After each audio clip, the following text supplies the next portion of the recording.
A car accident is truly one of the most devastating things that a person can go through. It is chaotic at the accident scene, and then the things that come after can drag on and become challenging to deal with, especially if someone was injured and there are medical issues. For many people, dealing with the car insurance company after a car accident is something that they dread. Trying to deal with your insurance company and the company of the other person who was involved in the accident can be very repetitive, since you will have to tell each company the same thing multiple times so that they can make a determination of fault or shared fault. If the determination of fault comes back to you, then your worries can be compounded. You may be concerned about what exactly will happen with your insurance policy. You may wonder if the rates will go up or if your policy will be cancelled. The uncertainty of what will happen with your insurance is as challenging as the concern you feel about being at fault in the accident. If someone was hurt, then you simply feel terrible for them and their family, as well as trying to deal with all of the financial issues that end up being attached, such as fixing your car and their car and any medical bills that are related to the incident.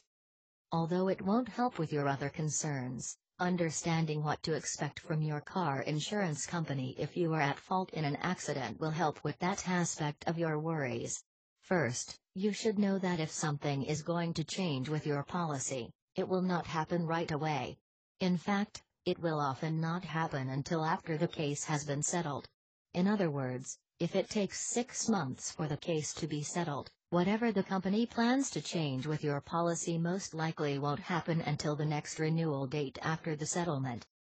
Another thing to consider is that many insurance companies offer an accident forgiveness program to their longtime customers who have clean driving records.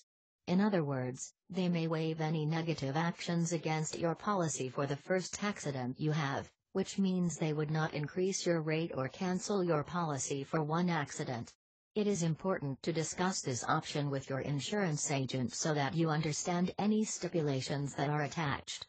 Frequently, if in addition to the accident you were cited for driving while intoxicated or driving recklessly, this waiver may not be able to be used.